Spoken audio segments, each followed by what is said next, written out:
I guess I'd be curious, Elon, like, why are you on the side of Ukraine? Yeah, well, first of all, let me just make it clear that when I look at a subject, I'll often get like just OCD on it and go like just to insane levels of detail to understand exactly what is going on at a precise level and minimize the error of my understanding of. I actually read almost the entire history of the region. So starting from Oleg, who seized Kiev in 1882 and essentially formed the beginning of Kievan Rus, and it goes on from there.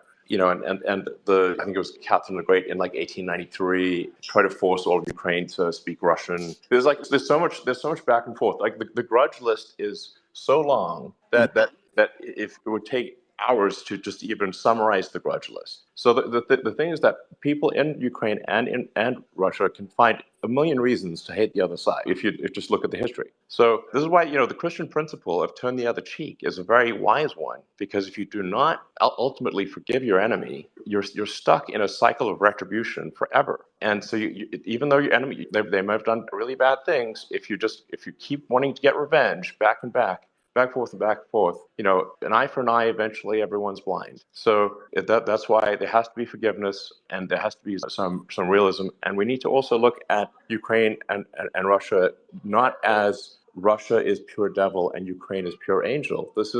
There are no angels in war. Neither side.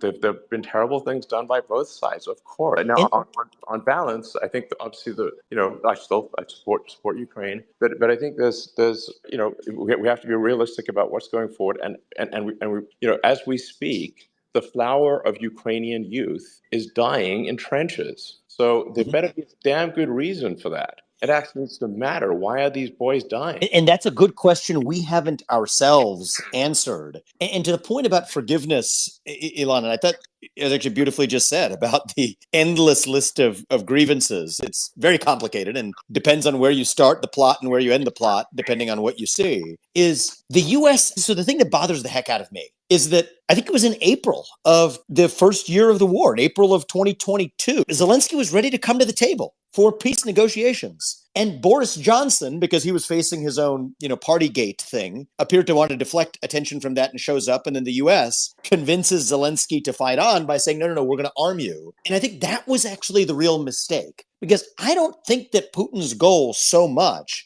is to conquer Ukraine. He's not even going after Kyiv, right? He's much more focused on Kharkiv and the Donbas region. And so I think we've made this worse, is my concern, actually, relative to the two nations just working it out amongst themselves. Yes, but the thing is, as you progress further westward, the local support for Russia drops exponentially. So obviously for Ukrainian speakers, they're generally going to be very anti-Russian, but I think most of the Russian speakers are actually pro-Russian, and it's hard to believe that when you read American media. So and it's not true that all Russians are evil. This is false. We should stop.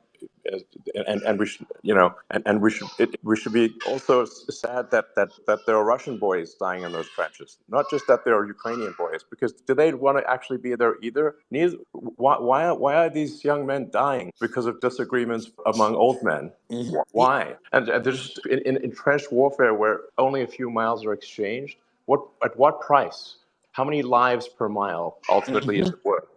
And I think that the reality is for the U.S., I mean, Russia has more of a national interest at stake here than the U.S. does. China is also coming to Russia's aid. That there's no version of this that is, I'm not looking at this from a view from nowhere. I'm looking at this from a U.S. view, because that's the hat I wear here. As from a U.S. view, there's no way this is going to end well. And I do think that's sort of getting to peace quickly and ending and reaching a peaceable resolution where we make, among other things, a hard commitment that NATO will not admit Ukraine to NATO is absolutely a must and an imperative. And the weirdest thing, Sachs, you and I were talking about this is the one bipartisan consensus, right? We talk about actually a time of deep national division between Republicans and Democrats in the United States. This is one where Biden and his ranks and, most of the GOP, save for me and maybe one or two, Tucker, maybe one or two other people, we're barely part of the GOP at all, have actually a defecting view from what is otherwise the single greatest bipartisan consensus that we have in the United States, which is to pour more money into a war where we do not have an identifiable national interest at stake. And, I think